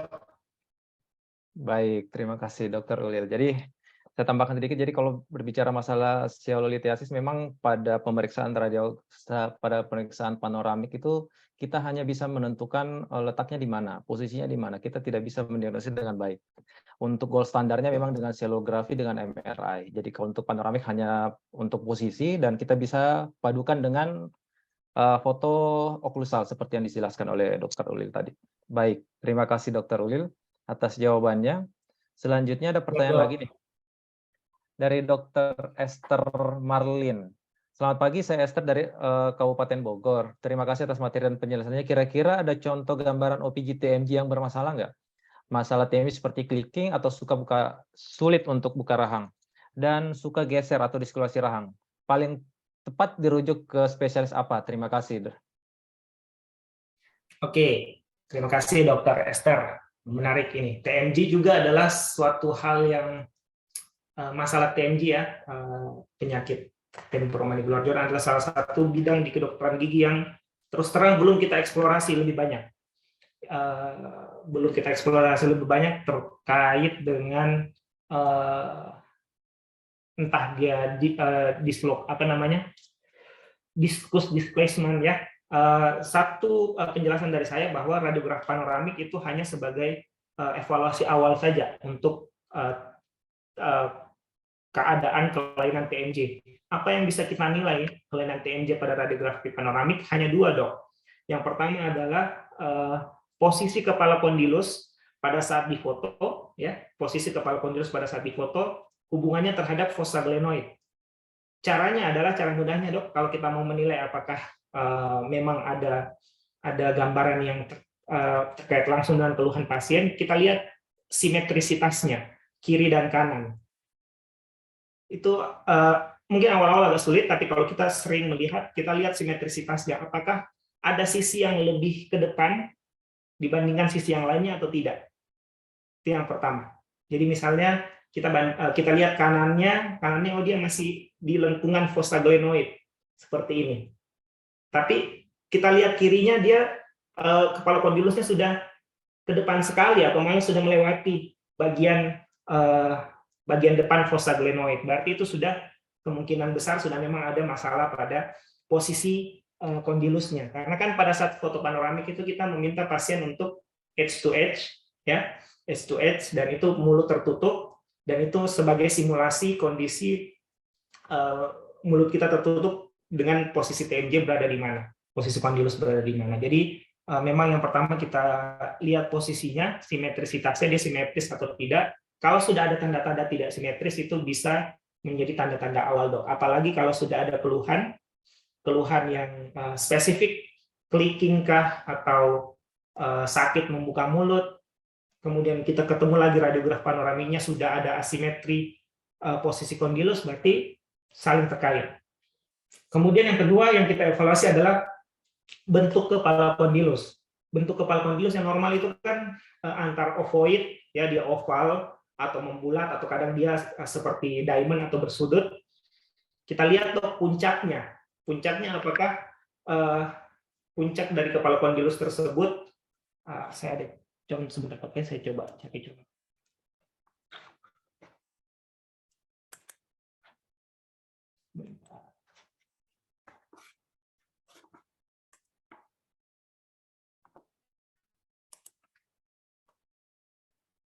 Contoh dulu.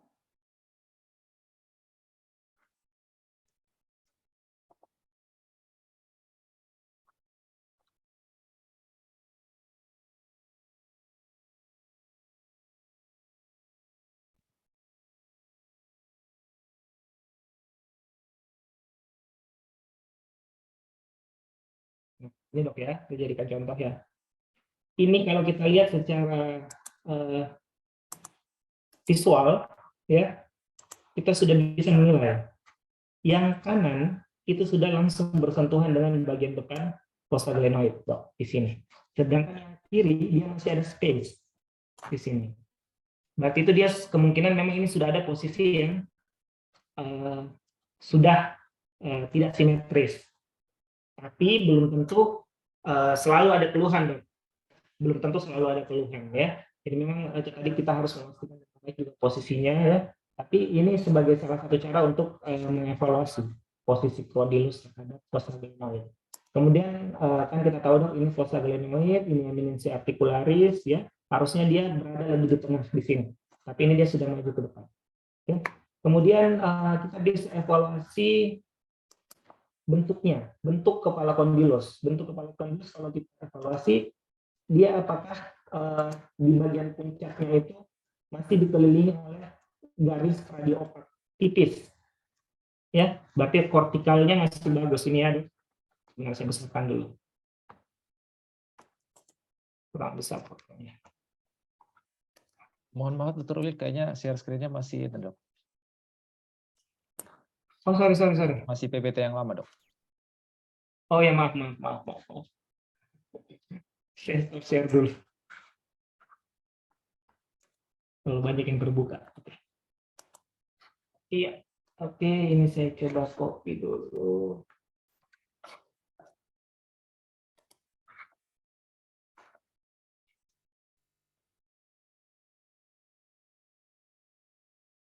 Iya, jelas, Dokter.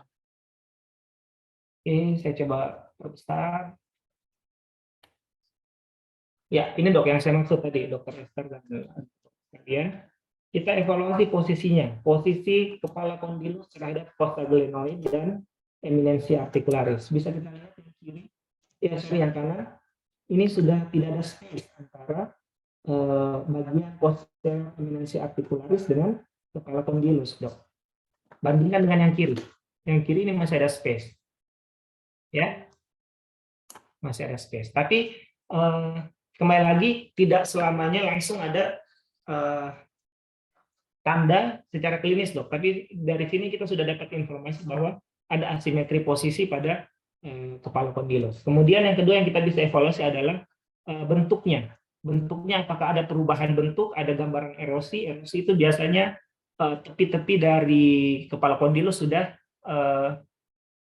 terlihat lebih kasar, ya, bentuknya sudah tidak serapi ini. Kemudian outline-nya sudah menghilang, outline radiopaknya sudah menghilang, dok. Tapi ini kan masih ada, outline radiopaknya masih ada di puncak kondilus, ya, ini juga masih ada, tapi ini posisinya sudah mengalami kelainan. Jadi ini adalah salah satu cara untuk menilai adanya prediksi awal. Kembali lagi, kalau bahasa literaturnya adalah gross evaluation of TMG, ya, pada panoramik hanya evaluasi kasar, evaluasi awal, dan bisa diteruskan untuk pemeriksaan lebih lanjut. Untuk TMJ sebenarnya, kasus-kasus TMJ apalagi yang bermasalah di jaringan lunaknya, seperti diskus displacement, kemudian internal derangement, itu gold standarnya harus MRI untuk melihat apakah ada pergeseran diskus atau tidak.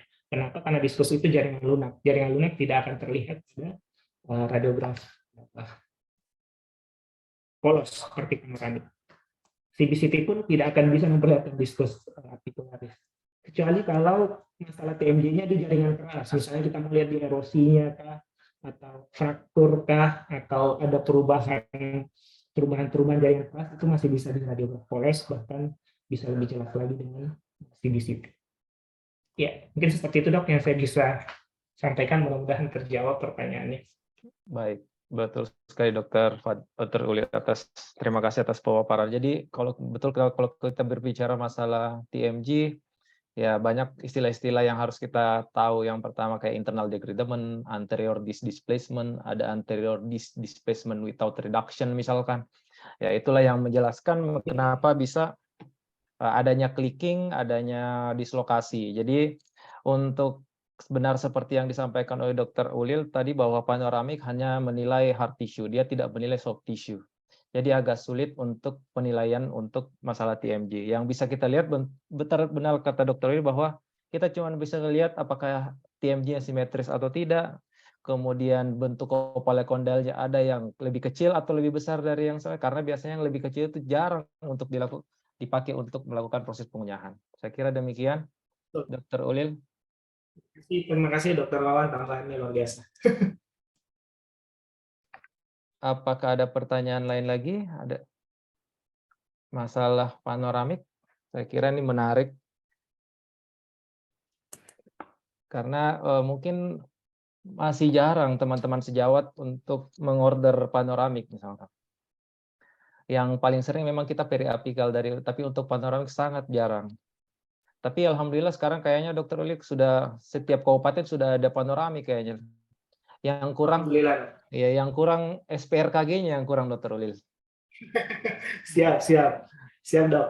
Alhamdulillah PPDGS-nya sudah ada 4 Dok sekarang di Indonesia. Jadi waktu saya PPDGS masuk 2018 itu cuma ada 1 memang di Unpad, dan alhamdulillah sekarang sudah ada 4 dari UI tahun 2020, Unhas kita 2021 dan Unair 2022. Jadi mudah-mudahan ke depan sudah semakin banyak tenaga SPRKG, kemudian bisa bekerja sama dengan seluruh bidang spesialisasi yang lain, karena intinya kita sama-sama saling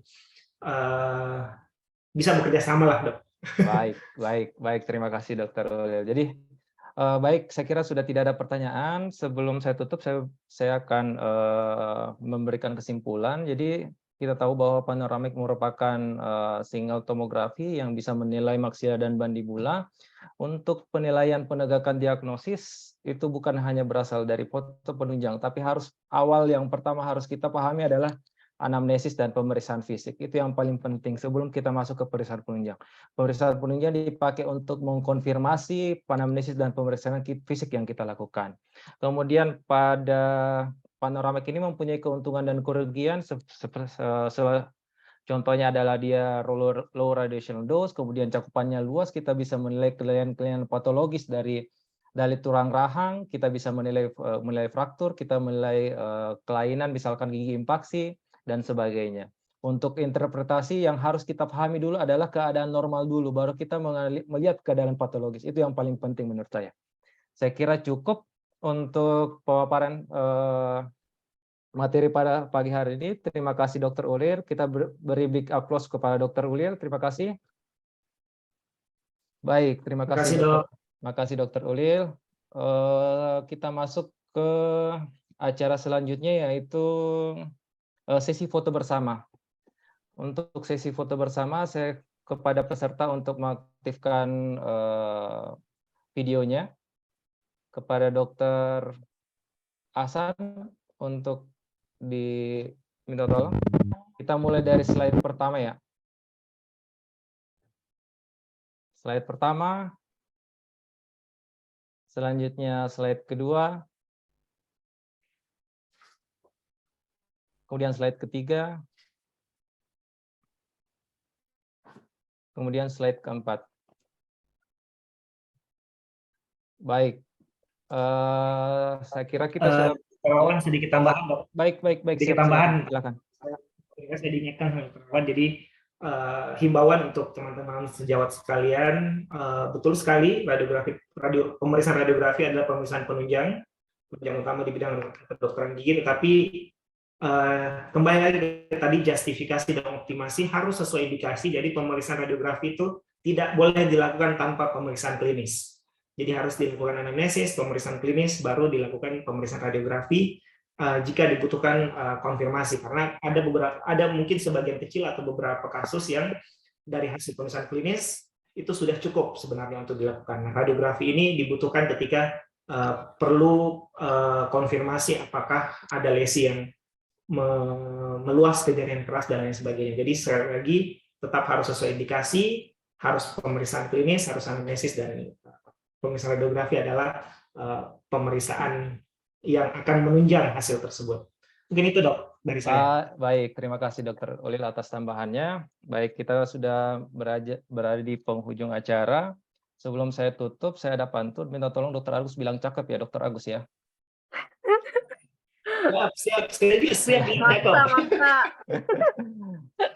Jalan-jalan ke Irian, pulangnya bawah buah tangan. Terima kasih atas segala perhatian, mohon maaf atas segala kekurangan.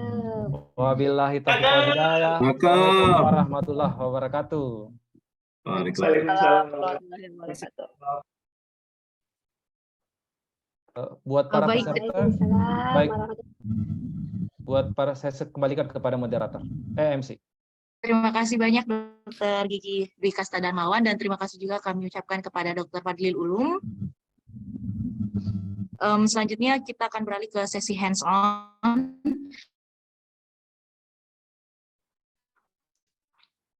Dokter Andi Eka mungkin Saya bisa persilakan ini untuk 15 menit dulu. peserta. Iya, siap dokter. Ini kami announce dulu untuk peserta yang tidak Kasih izin mengikuti hands-on, dok. matiin kamera. Baik, sambil menunggu peserta yang tidak mengikuti hands-on untuk live dari room ini, kita break dulu sejenak selama 15 menit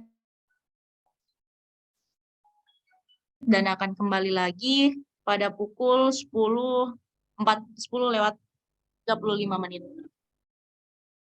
Baik, terima kasih. Saya tutup dulu. Assalamualaikum warahmatullahi wabarakatuh. Kita akan kembali lagi pada pukul 10:35 waktu Indonesia Barat.